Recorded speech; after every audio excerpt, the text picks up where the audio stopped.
Beautiful. All right. Hello and welcome to the Hedonistic Way at Midday show. I am Renee Main and I have this beautiful, beautiful guest with me today.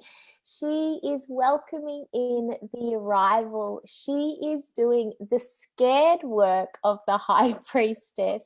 There is nothing ordinary about her. She is bringing the ancient codes that have been dormant and suppressed for eons, and she's awakening them into all the women that she serves. She holds the codes of the Magdalene, and once you see her, you're absolutely captivated by her. The golden key to your power and sovereignty. And she is the direct transmission to your coming home. She is a wild warrior mama. She is sacred and epic in every way. She is Rosalia Mostafa, and you can help me welcome this beautiful woman to the show. Hello, goddess. Hello. Thank you so much for having me. My pleasure. I was excited for this conversation, and I really love just the bubbles of energy that you bring. So you were just saying before we started the show is, in the intro, I wrote the words, she's doing the work of a scared priestess. And it was supposed to say sacred, but you were saying how it was absolutely perfect. Yeah. Because it honors your journey. So let's start there. Tell me about your journey with feeling scared and feeling the fear and stepping into your power. So fear, I feel like I've always grown with fear. It was the fear of not having a mom, and then that fear of abandonment, and the fear of, then you grow a bit older and you go into your teen years, and then you have the fear of you don't fit in. And I feel like we live in a state of fear because we're always living according to the outside world. And then I became a mother, and I had the fear of losing my children, and then there is even more fear, and I didn't know how to tap into that. So I will numb it I have a really colorful past. I will numb it because I didn't know how to deal with all of that actually bit by bit I became the fear. That was I vibrating all the time. And then I met incredible teachers, really queens of the fear of that dark space. One was Chantel Raybon, which is an incredible Tantra teacher, and Sigourney, my incredible mentor. And the fear started to actually fuel my magic. And because I have so much of it, I could alchemize that into my heart. And I feel fear alchemized becomes magic. Absolutely. Fear of, and now that you're owning it and you can feel it, is the fear of showing up into the world. There is always that little bit of fear, but that's where the magic is. Yeah, absolutely. Yeah. How can, I feel like, you speak about we operate from fear, right? And we're seeing the ripple effect of that at such an amplified level right now in the world.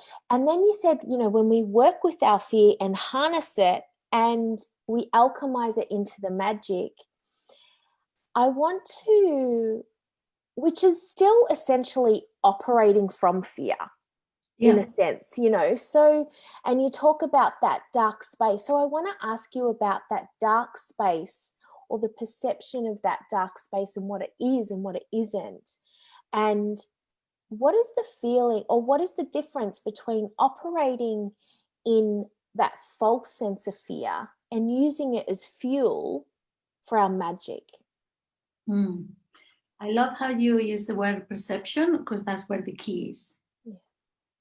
When you dive into the blackness, that sometimes it bubbles up and it seems like it's fear. Yeah. Because you don't have the perception of the other side. Yeah. You do think you're operating from that fear because it feels dense and it feels dark. Yeah.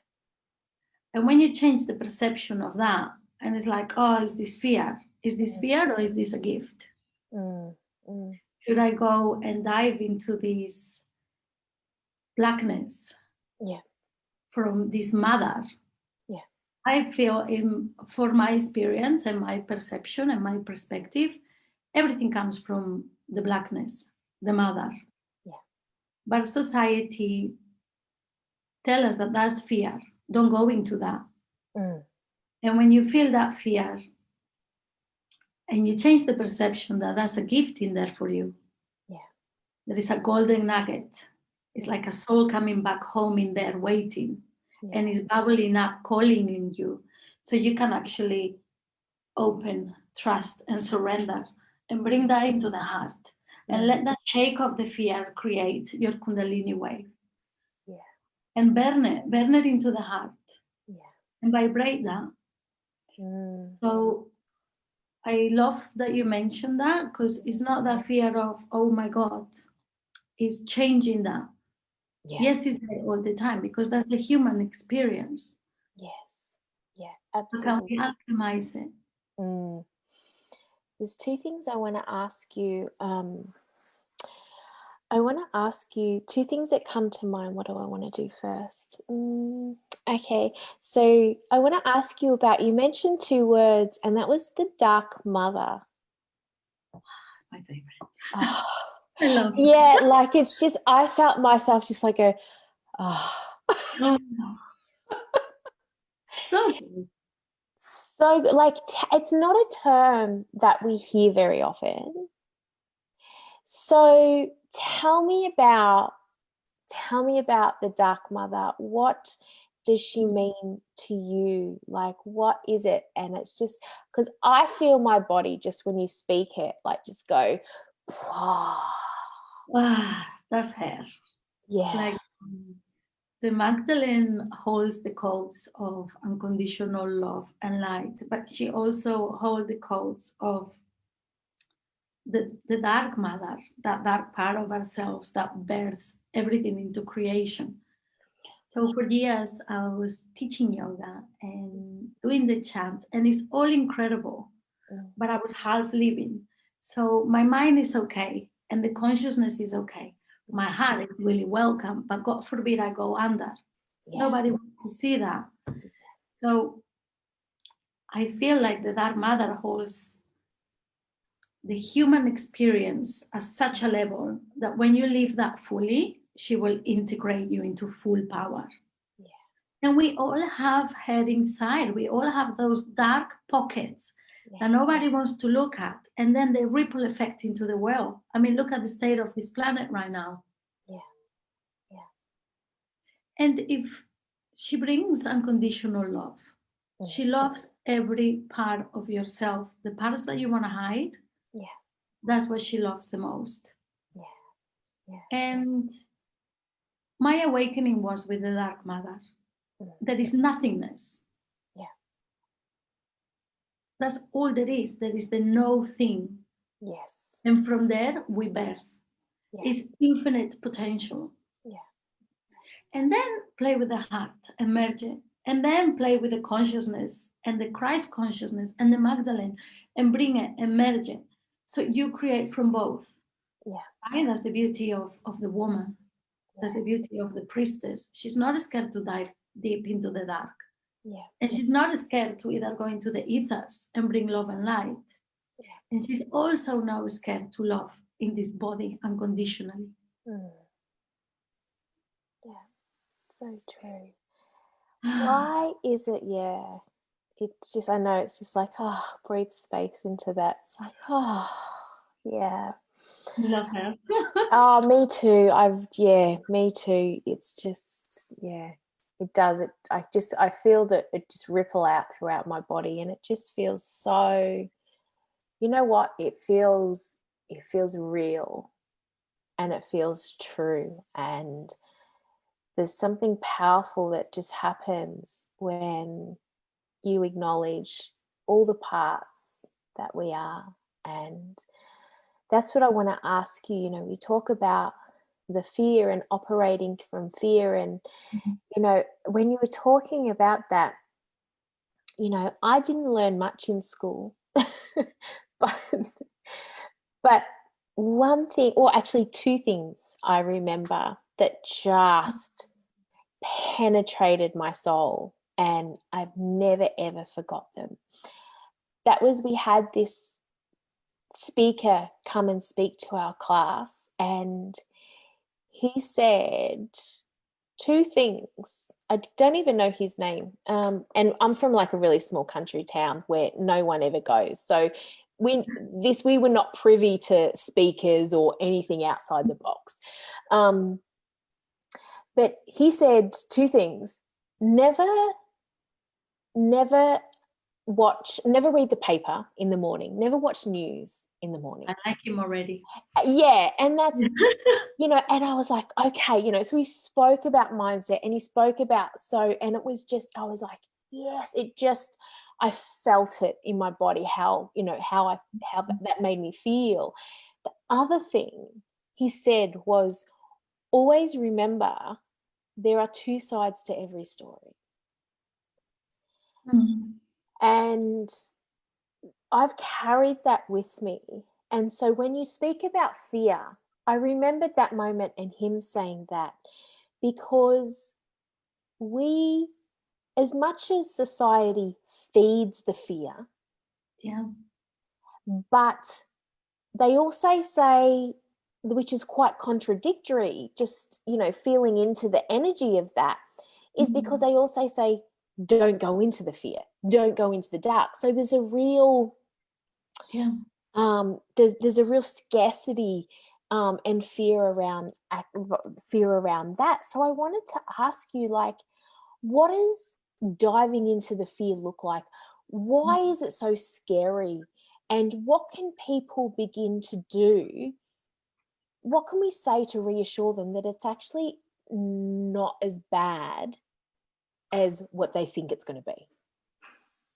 Amazing question. So good. So I'm picturing when I hold the container of the Magdalene to the woman, and they're sharing that they're scared, there is fear. It's completely out of my integrity to just say to them, bring the Magdalene in, let her light ignite your heart, and move on. I have to nurture that fear. I have to honor that fear. Why is that fear there? Because that's how we start. So when it comes up, it's a story of the mind, and we're hooked into this story, and that story is feeding our feelings, and that feeling brings fear. So to bring in conscious awareness and watch the story play, and it's like, okay, so that's the story. This is what's making me feel. But what's underneath that? Can I cut the story off and come into my body? Because it's the body that is feeling the fear. So this is where the incredible ancient tantra practices come, right? It's like, where in my body is it? Why is it here? Where am I feeling so contracted that I'm not tuning and tapped into what's truth for me? That my body is my best ally, and my body is telling me, here is fear. Pay attention to me. Look at me. Love me. You're not showing up on your truth. So it's taking it really easy and going really gentle. Don't just go out, poof, diving into the fear. It's like, it's honoring that. And what helps a lot is surround yourself with people that can see you in that fear. And there is absolutely no judgment. Yeah. Because honestly, when I had my breakdown or awakening, you can call it either way, Yeah. all my friends disappeared. Yeah. Like nobody wanted to see that mess. Yeah. So then I had to hold that on my own. Mm. And I loved it because that was my initiation. It was my biggest teacher. Yeah. But we don't have to do this alone. Yeah. So reaching out to people, and if they don't know how to hold you in the fear, the more you learn, the more you can teach your sisters or your family. That's welcome as well. Yeah, absolutely. And I really honor you in that journey because, I was the same, I did it on my own, and it's a scary place to navigate when you're in that space. It is. And so, and we spoke, you spoke earlier about, the importance of allies and surrounding yourself with these people that, that support us. So I want to ask you then,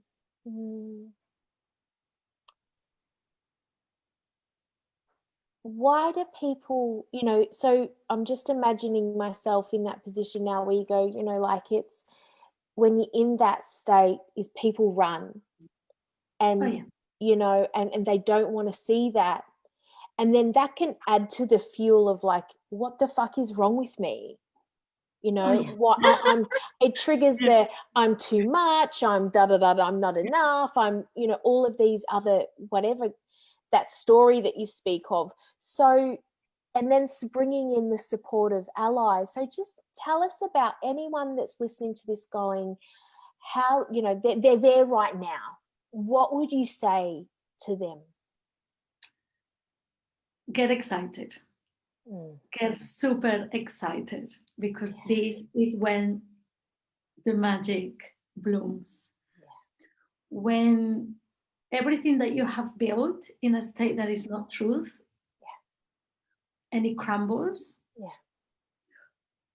you can build something that you wish. You can build something with your essence. And deep down in our bones, we know. And these are the codes of the Magdalene. She will gently strip you, like strip, strip, strip. And it feels scary, but there is an inner knowing. And you hold on to that and you breathe into that. And it awakens. It awakes. They're like keys. And a little bit opens. And then you breathe into that. And then a little bit opens and you breathe into that.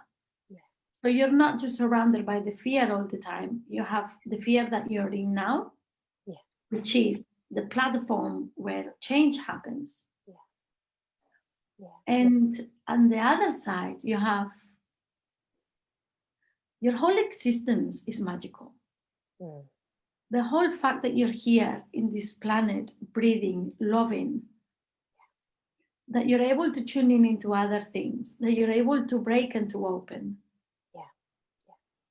So tap into that as well and watch what you read.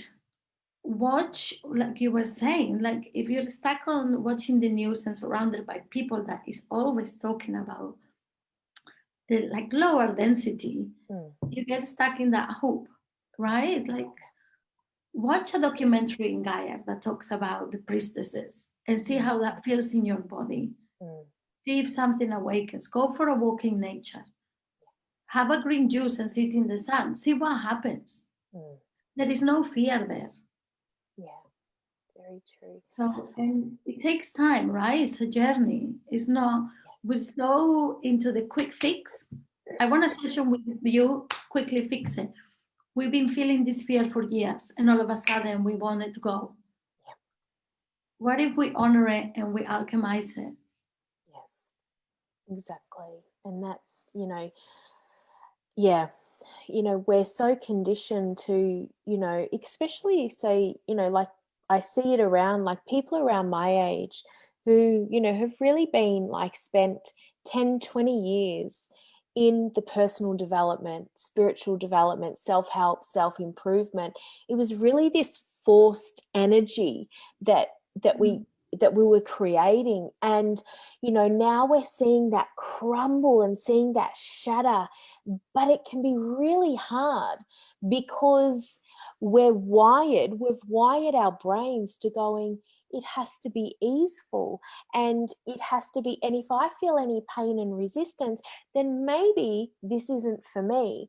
So I want to ask you about that. Is I feel like there's a big part of the journey where they'll go, I feel really triggered, I feel really activated, and I feel angry at this, and it brought up all of this stuff, so I don't think this is for me. Now, I'll ask you, how can people who are experiencing that, how do they know whether something is genuinely not for them, or whether you're going, this is exactly for you? Because you're feeling these things, it's exactly for you. I love it. I love it so much. Again, really fine line. Yeah. Incredible question. I love it. That is the divine masculine territory. It's like the feminine side, like the dark feminine, she's the destroyer, right? She's like, she will activate you. And then the divine masculine is the one that actually holds you. And when you get triggered or activated, or he will tell you, like he will hold you accountable. And do you have the awareness to tune into that? Because again, I know when I'm avoiding and bullshitting people, it's not for me, this container. 3 days later, I humble myself and it's like, I'm so sorry, you know what? I was projecting. If you trust yourself and you tune in, you will always know if it's for you or not. And then if you're not ready, then you're not ready. And there is no shame in that. And I would love it if we could stop talking crap about other teachers. That drives me nuts. Yes. I got triggered and this container is not for me. Then honor that. Honor where you're at. It's not because they're teaching. It's because your soul might not be ready for that yet. So choose another path. But honor your sisters. That they're actually showing up with their teachings and their best work. And if it's not for you, it's not for you. And that's okay. For me, it's really simple. Does it feel right? If it's a yes, I go. And if I commit, I commit. And if anything comes up on those 4 weeks, 3 months, 9 months, I sit with it. And if is this for me? And if it's a no, I don't analyze it. I know it's a no.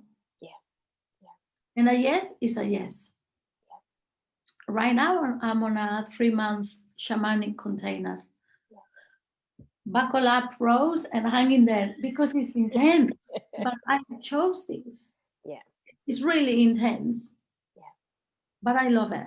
I love it because diving into those moments of passion, and it's not fear. It's so excitement and fear release the same chemicals, right? So sometimes we get, it's fear. It's actually excitement. You're coming home. Start to tune into what it is that you're really feeling. Because the ego is really sneaky and it doesn't want you to really fully come home. So it will disguise itself as a trigger. And it's really not a trigger. This is where you need to be. Yes, exactly. I'm really glad that you spoke to that. And you're so right. Like fear can be excitement. And that's how, and that's again, that's that fine line, right? So coming back to knowing what is fear, what is excitement. And, you can have that, people will say it a lot when they're working with me is, they'll say, I'm so scared to work with you. And, the best. Thank you. Honor. I love it. The biggest compliment to me. Yes. And that's, because I'm like, then that's exactly where you need to be, is if you're frightened, that's good, because underneath that excitement, underneath that fear is absolutely excitement, you know. And so yeah, I really see that. I want to ask you, you mentioned, you know, we've spoken about the dark mother, and we've spoken about the dark feminine, and you know, this feels really alive in me right now, and this work, and you know, how we show up. Why is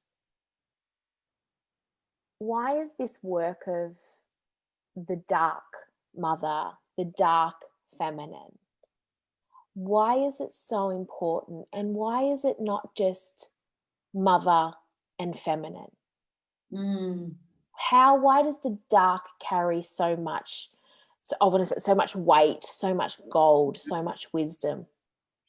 So the moment we decide, again, your questions are amazing. I love it. The moment we decide to incarnate into this planet, there's the split, right? There's the duality. It's not like we choose the light or the dark. It's what it is in this planet. Yeah. This is what we're here to experience. Yeah. The light is so incredible and so beautiful. And so is the dark. You cannot have one without the other. Yeah. So it's not fully diving into the dark or not fully diving into the light. Yeah. It's loving them and honoring and bowing to them so much that you know when to use which one. Yeah. Yeah. If you're always polarizing the dark, yeah, I love you and I respect you, it's intense. But there is queens of the dark that I love and adore. Yeah. And there is queens of the light that I love and adore. But what if we are here in this body as human beings to actually navigate both and meet them in the heart? Yeah. Because really what I teach is the Magdalene. Yeah. And the Magdalene is consciousness of Christ in the feminine. It's light as light. But she doesn't stop loving me when I'm in a hole, diving deep in my mud. That's when she actually holds me the most, because that's when I really need her. Yes. Yeah. So that is,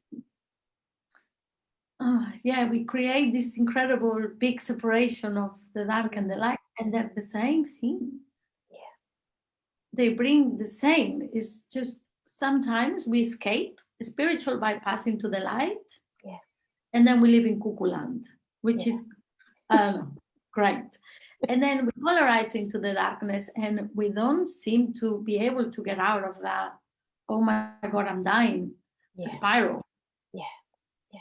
Yeah. It's like bring them into your sacred heart, navigate both. Yeah.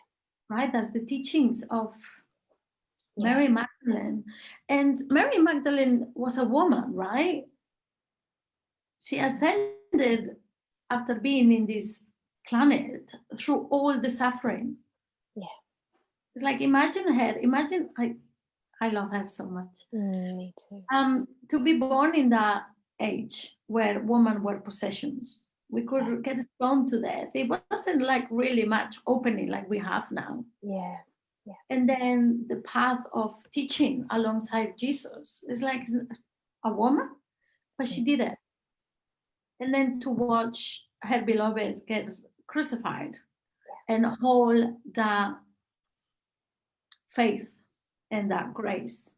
Yeah. That is the merging of the kingdom or the queendom of the light and the dark. Yeah. Humanity has pockets of darkness. If we stop ignoring it, we're never going to be able to heal it. Yeah. Yeah. And start with ourselves. Yeah.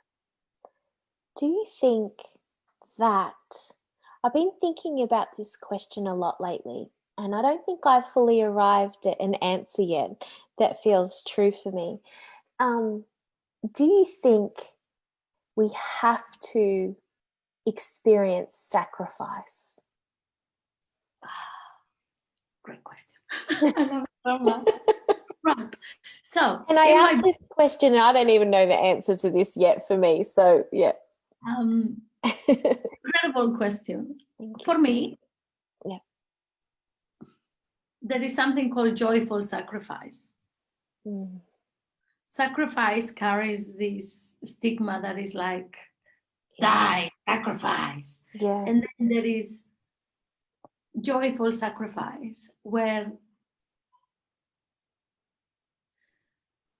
I haven't sacrificed my old life. I stepped into the new life. And a joyful sacrifice means to show up for other people. For me, that's a joyful sacrifice, because I could have my time, my reality, my children, my husband, happy days. Yeah. I'm in service.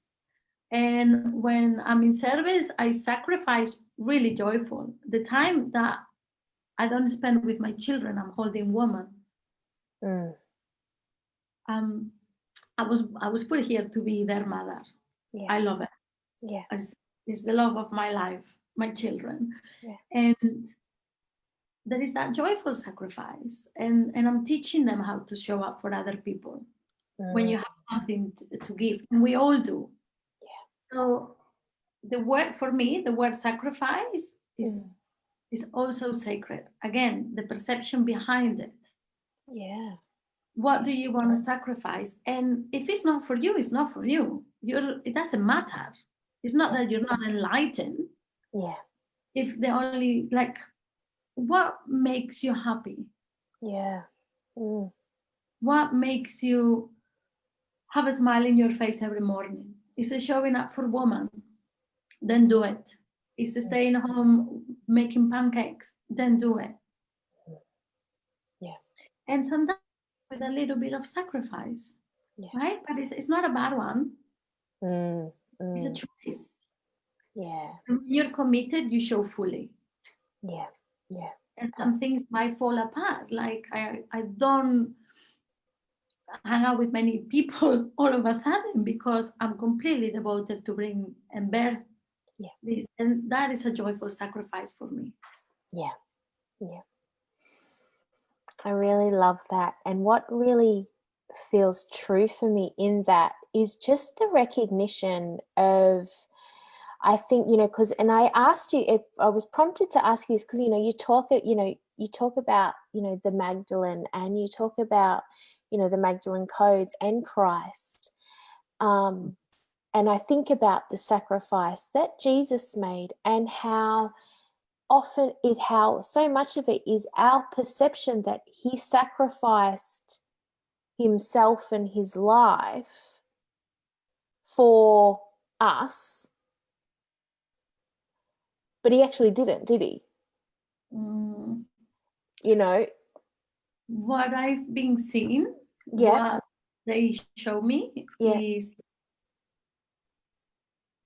with that,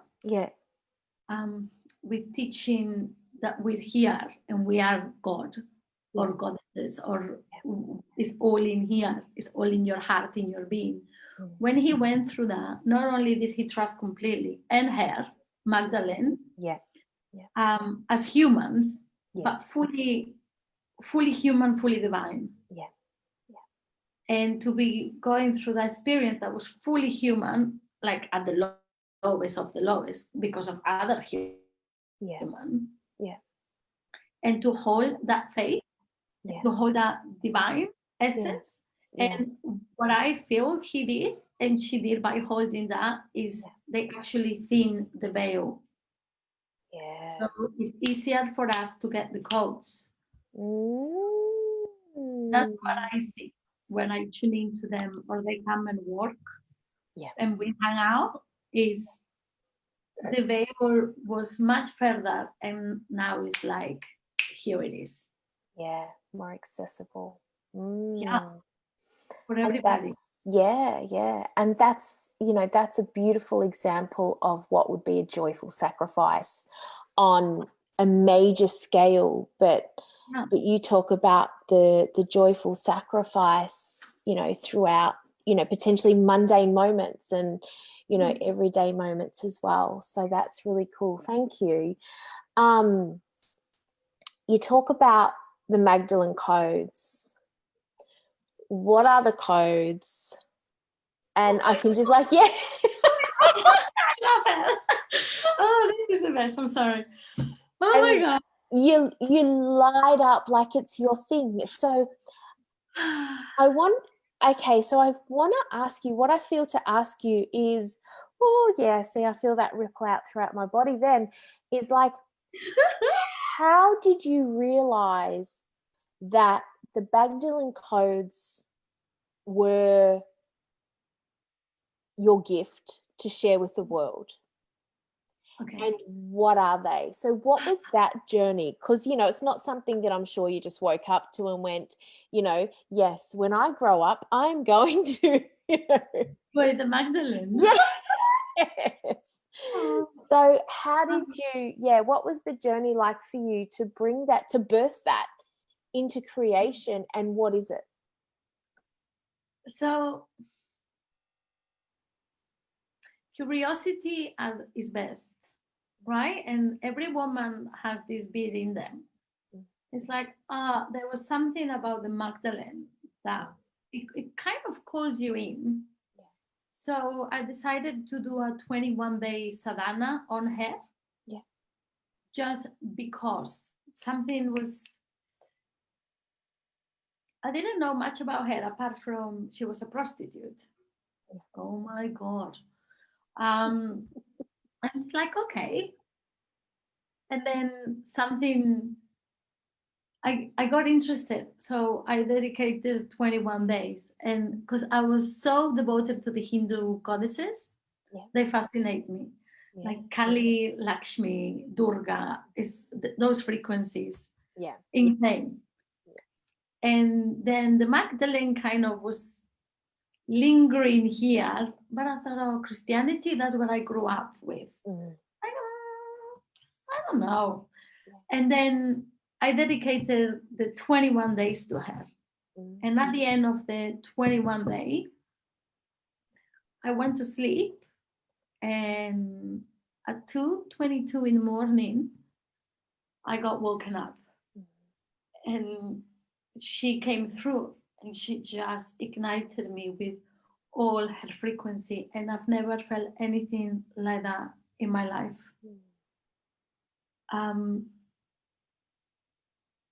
So beautiful, so gentle, so divine, and at the same time so familiar. It's like, but of course, because we all have it. Is having, do we have the time to cultivate it? So she initiated me for hours and hours and hours. And to be honest, I thought my husband put something on my dinner, because I thought, what is happening in here? Oh my God, because I was somewhere else, right? I was, and Jesus was there, like Christ consciousness, and Mary Magdalene is like, oh my God, what is happening to me? And am I ever gonna come back? And then I woke up in the morning, and it's like, oh my God, this was like 3 years ago.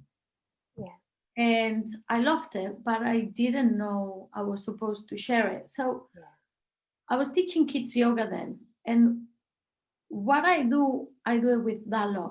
It could be making dinner, or it could be teaching kids yoga. It doesn't, there is no differentiation when I'm holding circle and when I'm doing the laundry. Am I present in my heart? Am I present in the moment? And then I started to teach teenage yoga, teenage girls, because I was shifting and I needed to teach something else. And I started to discover myself as a woman. And I thought, what do I need to wait until I'm almost 40 to realize how magical and incredible, beautiful human I am? So I started to teach teenage girls. And I sat in my backyard. This is like 3 months ago. And I opened this book that I've got here. And it's the Magdalene manuscript. Oh, yeah. So I open and it's like, okay. And the moment I opened it, it's like, remember. And I went into this shamanic journey, and she showed me the temples, and she showed me the teachings. And she was showing me how I'll be sitting teaching woman about this, and it's bringing the temples back. Yeah. So I messaged my teacher, and it's like, oh my God, I just had a vision. And then it feels so good and it feels so right. And then Monday life comes in. Yeah. And I thought, okay, I will do that. I don't know when or how, but it's going to happen because it just feels so good. And then I saw Sigourney, it was called the summoning. Yeah. And it's like, what is that? I couldn't press yes quick enough, but a lot in my life had to change. And in my husband's life and in my children, because it was a whole reprogramming. And then that's when I made the choice. Am I here to teach this and choose this? Yeah. Or am I here to just keep in the little studio teaching things? Yeah. And I did. And the moment I committed to the summoning and to be more open to her as a channel, that's when she showed me the codes. And inside every human being, but right now I'm teaching women. I can't wait to teach men at some stage. Yeah. She was showing me it's like a sacred scripture, right? And it's like an old papyrus and it's light codes. And then she kind of hid them into our DNA. So we all have them. They're protected. Yeah. They're not hidden. That was not the right word. They kind of encoded inside of us. Yeah. So when we activate them, it's like we hold a key. And what I teach is how to dive into those codes and open them one by one. So you can integrate them into your everyday life. It's not get enlightened, that's it. Because if we do that, then we just sit back for the rest of our life. And what I feel we need is women trusting more in themselves, into their divine self and into their human self, and show up for humanity and the planet and the children. I think it's time. So those codes, you're blooming into the codes, right? They open you bit by bit, and then you leave that, and then you open the next code, and then you leave that, and then it's incredible. She's fascinating. Yeah, she sure is. She sure is. And I can just feel myself just drinking it all in. So it does just feel so, so beautiful. And you spoke to something that I really felt, well, I really feel called to ask you about is, you spoke about stepping into this work and, and I want to say the contract that you had to rewrite with your children and your husband, because so much of this work as we show up as these sacred leaders, right, is, it's when you've got a partner and kids, it looks very different to when you don't have kids and you're single. Like, it's, and that's, I was having a conversation with a friend last week about it. And even in a client session, like, it's very different to go down this exploration of, say, sexuality or spirituality, whatever it is, when you're single, you can't make love for 10 hours a day and self-pleasure 15 times a day. Like, it's just not possible. So so I would love to ask you about your journey, because I feel like there was a very distinctive moment when you rewrote the contract with your husband and your kids. So what would you say, what was your journey, and what would you say to these women who are trying to run a business, who do have kids, but actually, really want to just melt into the depth of wherever this exploration is taking them? What would you say? Business in the old way is not gonna, this is just my perception. Yeah. Business in the old way is not gonna match with your kids and family. Yeah. Business in the new way is just gonna dance with it. Yeah. And the more you step into it, the more the children step into something also magical.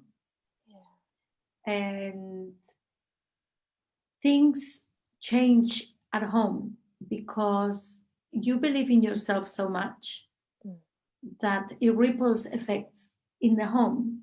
So it's just little things. All of a sudden, the girls are more independent and they do more things. It's like, this is how we show you we love you and we support you, Mom. Right? And then my husband started to work from home. It didn't just happen. Yeah. We cultivated this. And it really, I feel the woman is the leader of the home. Yeah. Right? And when we want to step into it, there is always ways. And thanks to Sigourney's teachings,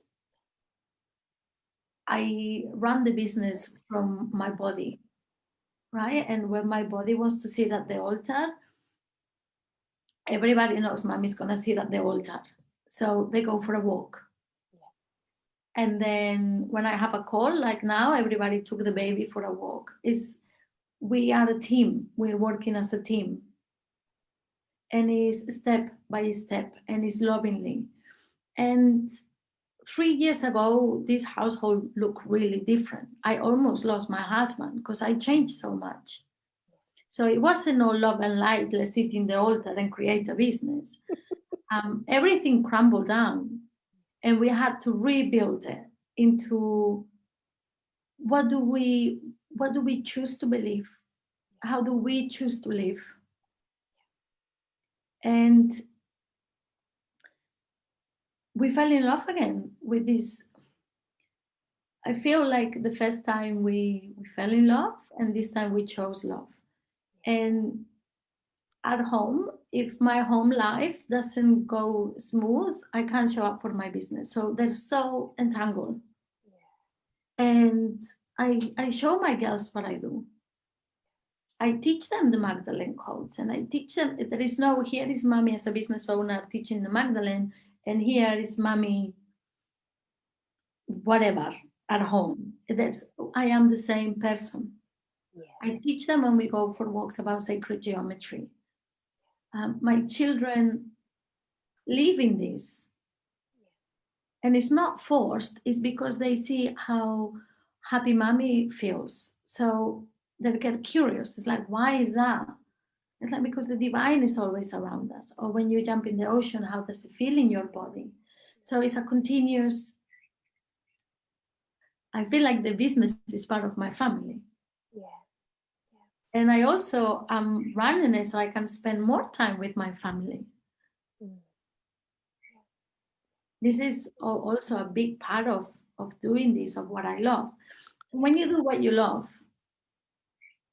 you enjoy it. Yeah. It's like when I finish my calls and I get out of the meditation room, I'm beaming. Yeah. And then the girls are beaming, and the whole energy in the house is like, yeah. Yeah. We just downloaded the Magdalene. It's insane. Yeah. So it's a lot of fun. I love that. Your family is your best support team. Yeah, yeah, absolutely. It doesn't need to be, I'm spiritual now, and then I'm a business owner, and then I'm a housewife. Why can you be all of it? Yeah, absolutely. What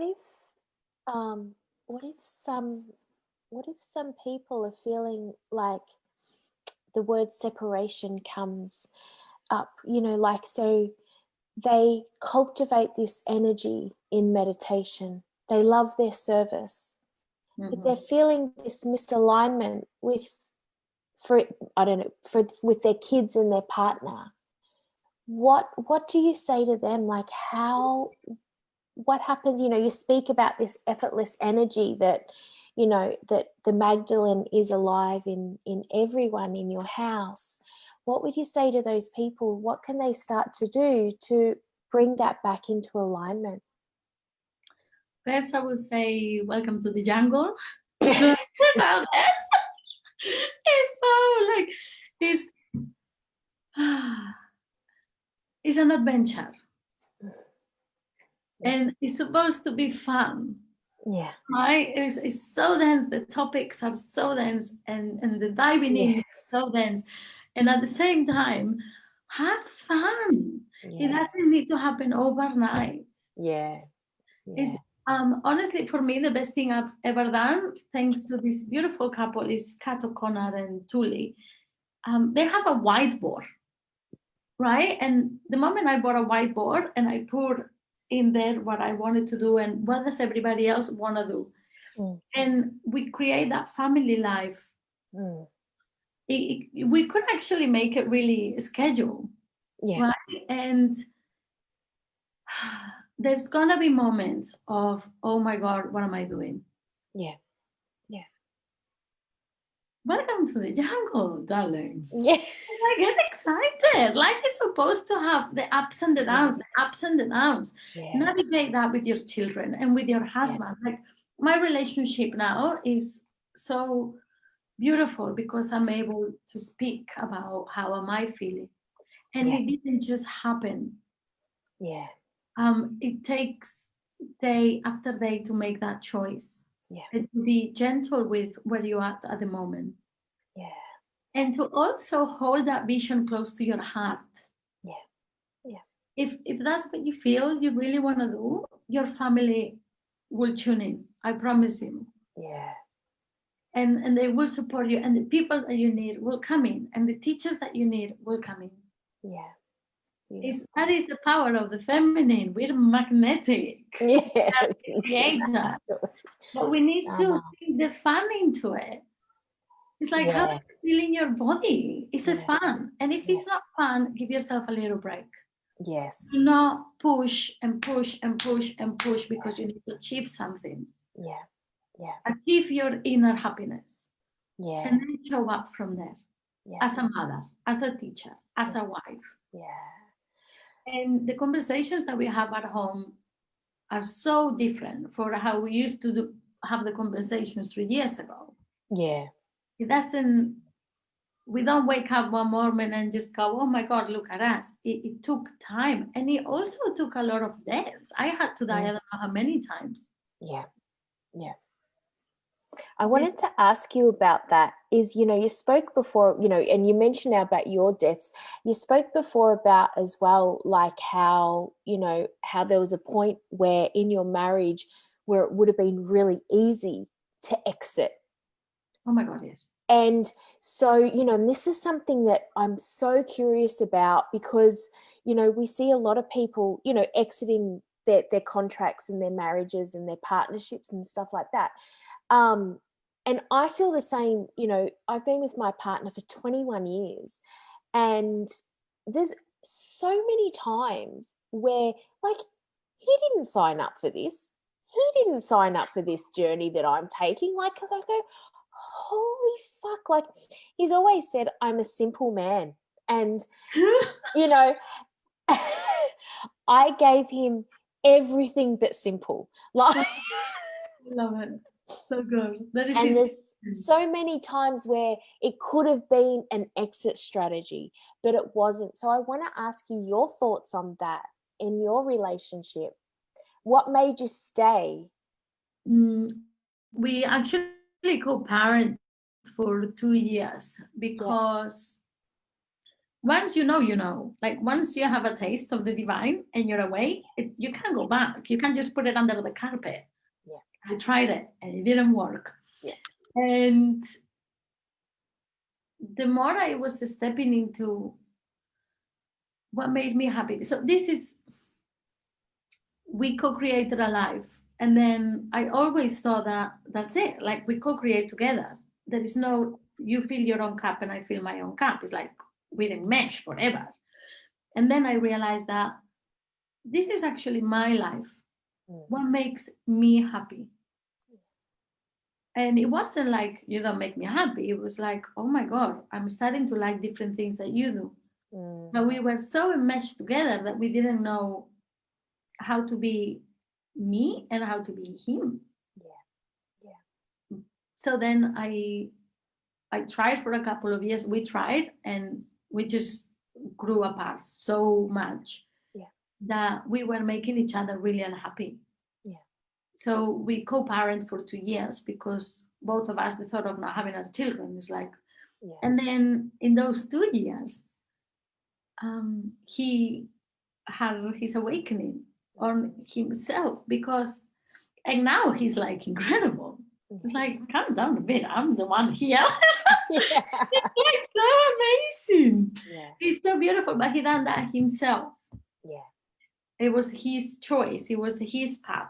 And we actually fell in love with who we are now as adults. Because before we were relating from the wounded children. And now it's like, this is the woman I choose to be. And he is the man that he chooses to be. And our cups are full. And then we come together. It wasn't easy.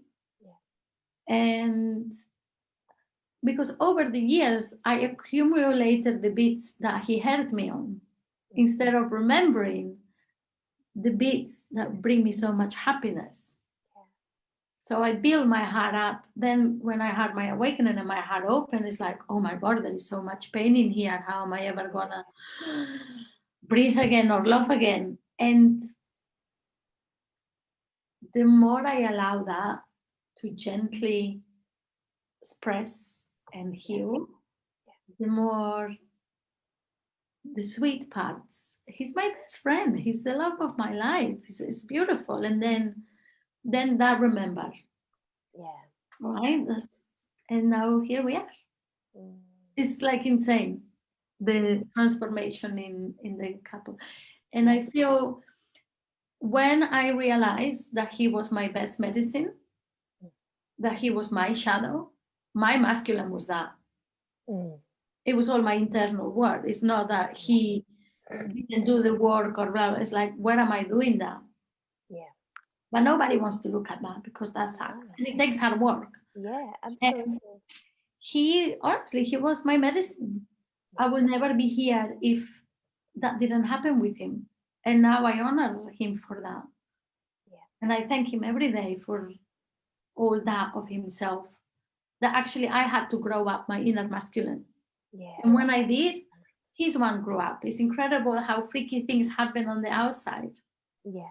And now I love my feminine and my masculine, or the energies of polarity, so much. And he does. That we can co-create from that. Beautiful. I really honor just your the honesty and realness in that. I think that there's not enough conversation around navigating what it takes, what the work that it takes to, we hear about all of these, these beautiful, couples that are all loved up and juicy and all of these things, but it's, it's totally different. There's an honesty and there's real work that's required. It's really hard sometimes. In it. Yeah, and it is. It can be really difficult. So I really honor the work that, and your journey with that to show up. And because it can be a hard pill to swallow sometimes, that as women doing that, the shadow work of the masculine within ourselves. Oh, beautiful. I have one. This hour has gone so friggin' quick. Feels like 2 seconds. Okay. So one more question for you, my darling. I've thoroughly enjoyed this conversation. What is turning you on right now? So good. Sisterhood. Sisterhood, community. The woman we are so magical, so incredible. and at the same time so bitchy and so feral. But Yeah. everything is so fascinating. Like when you start to, I love watching women that I teach realize that all of them is welcome and all of them is lovable.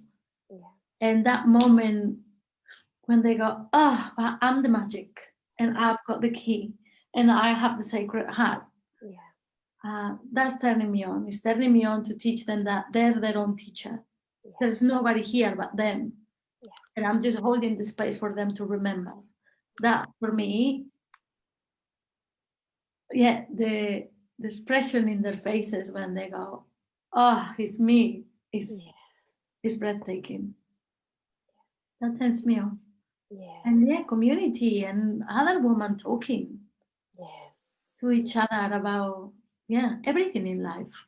Yeah, absolutely. I Yeah. love that. And that's yesterday I was thinking, I was thinking about the sisterhood and I said I was going to wrap up. Go for it, I go. was, I was thinking about the sisterhood and, sometimes we can open ourselves up towards it and it feels really effortless. Sometimes you can feel quite contracted and, you feel the ickiness, of the energy. And sometimes like at times I've, felt, when you try and force it, it's like, I want a sisterhood so much. And, you come here and you come here and you come here. And you come here.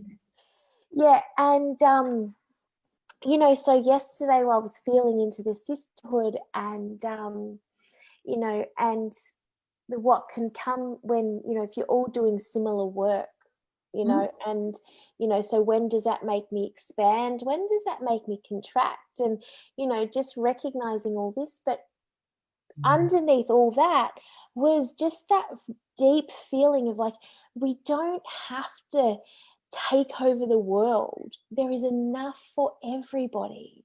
Yes, I hear you. I hear you on that. The contraction and expansion is the dance, right? When we give birth to our children, that's what happens. It's the contraction and it's the expansion. That's how we birth life. That's how we birth everything. To learn how to dance with the contraction and the expansion of everything is being an embodied woman. And women that teach, honestly, what will happen if when we get a bit, oh, she's teaching the same thing, you call that person and you ask to co-create. What could happen if two women doing the same thing join forces? I know what will happen, but anyway, each to their own. So in that contraction, breathe into it. And where is the fear coming from? Can you dance with it? Can you embody it? And can you honor your sister? And I'm not saying that just looks like you're an angel and you go with the hail and it's like, oh, it's actually be real with what you're feeling, which is fear that you're not good enough or that your teachings are not good enough or she's going to take over because she's better. Be honest with that. Dance with that. Like move it, release it, and then come back to truth. Co-create with your sisters. I don't think Mary Magdalene or Isis or all these incredible goddesses have time to be bitches with each other. Honestly, they just don't. There is like, here we are with woman and this is sisterhood. When you get the contraction dance with it and call your sisters. And then something powerful happens. It's like you can call each other on your bullshit. Because God forbid in the spiritual realm, we don't call each other up on, hey, not like that, darling. There is no space for that. Why? Because we suppress it into the shadow side. Who wants to create and co-create from that space? Exactly. I don't find it real. I would much rather you tell me, Rose, I don't think that's right. And it's like, thank you for telling me. I wasn't seeing that. And there is no fear in that. It's like trust of your sisterhood. And that comes from you doing your own work and you knowing your own demons. Because if you don't know your depths, you're going to project them onto other people. And they're going to be like, oh, I've done it 100 times. That's why I'm talking about this. It's like, oh, they don't know. It's like, oh my God, look at me again. It's like, there I go. Take the mask off. Be real with that. We don't, honestly, we don't have the time for these little crumbs of pettiness of the feminine. Sorry, I go on rampages with that because we all want to create sisterhood and then nobody wants to show up for each other. Exactly. I'm sorry. Exactly. That's so true. Or if we show up, is to actually shame, blame, or tame somebody. Like sometimes, like even in the inner dialogue.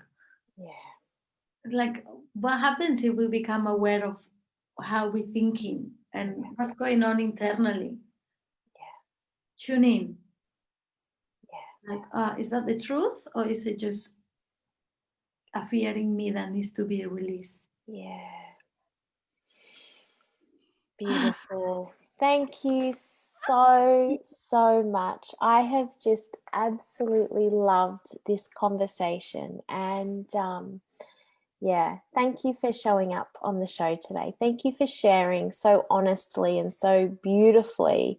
And thank you for doing the work of the Magdalene. It is truly spectacular. Your imagery, your words, like I really resonate deeply with how you're showing up.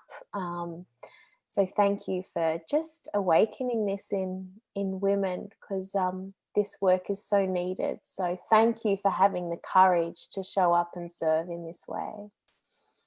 Thank you so much for having me. It's so beautiful. You're so gorgeous. Thank you. Thank you, beautiful woman.